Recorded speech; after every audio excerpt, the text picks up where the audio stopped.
It was supposed to be a simple family gathering, the kind where laughter filled the air and no one cared about anything serious.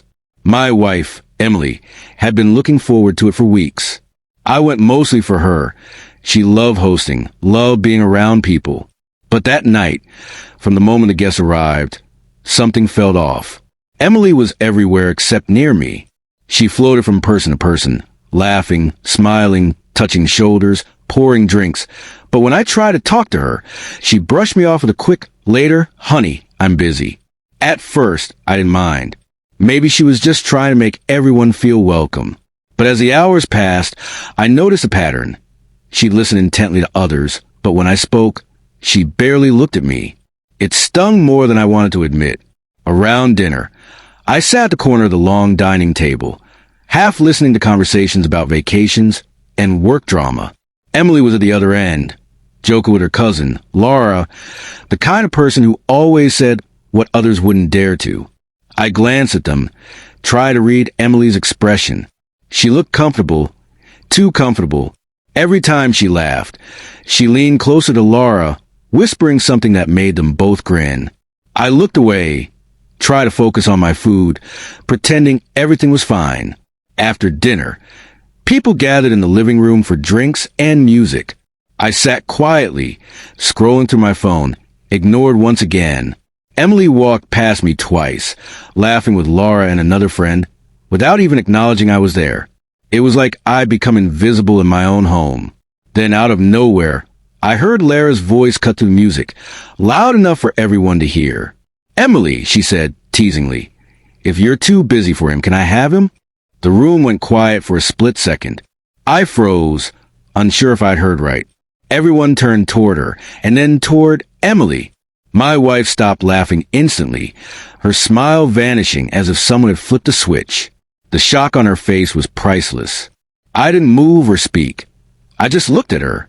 The silence that followed was heavy, the kind that makes your pulse echo in your ears. Emily's cheeks flushed deep red, and she forced out a nervous laugh. Laura, that's not funny, she said quickly, her voice trembling slightly. But Laura wasn't backing down. She smirked, sipping her drink. I'm just saying, Em, you've ignored him all night. He's sitting there like an abandoned puppy. Someone's got to give him attention. The crowd chuckled awkwardly. Emily glared at her cousin, but then turned toward me, realizing all eyes were on her now.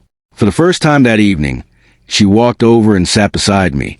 Hey, she said softly, as if trying to undo hours of neglect with a single word. I looked at her, then at Laura, who raised an eyebrow as if daring Emily to prove she cared. You okay? Emily whispered. I smiled faintly, my voice steady. I've been okay all evening, just wondering if you remember I was here. She flinched at the quiet edge in my tone. Laura, seeing the tension, stood up and left the room, clearly satisfied that her point had been made. After everyone went home, the house fell silent. Emily moved around, cleaning glasses and avoiding eye contact. Finally, she said, You're angry. I'm not angry, I replied, leaning back in the chair. I'm just surprised. You treat me like an afterthought in front of people, and it took your cousin's joke for you to notice. She sighed, sitting down across from me. I didn't mean to ignore you. I was just distracted. Distracted? I repeated. By what? Impressing your guests? She looked down, twisting her fingers nervously. I guess I was trying too hard. You know how I get. I want everything to look perfect. I didn't realize I was making you feel invisible. You didn't make me feel invisible, Emily. I said quietly. You made me feel unnecessary. She looked up at me then, eyes wet. I'm sorry, Ben. I really am. I nodded slowly, not saying anything for a while. Then I stood up and walked toward the kitchen, picked up 2 glasses of water, and handed her one. You're lucky Laura said what she did.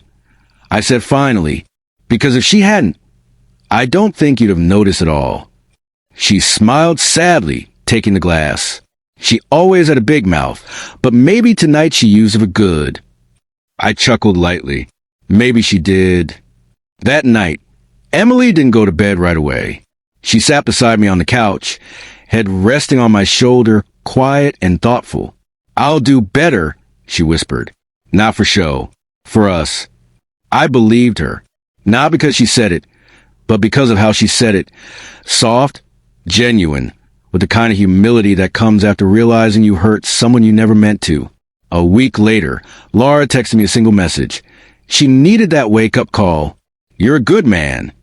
I smiled at the screen, typing back. Sometimes, family tells the truth better than we can. And from that day on, Emily didn't just see me. She made sure everyone else saw the difference too. Why'd every checkmark word count? 703.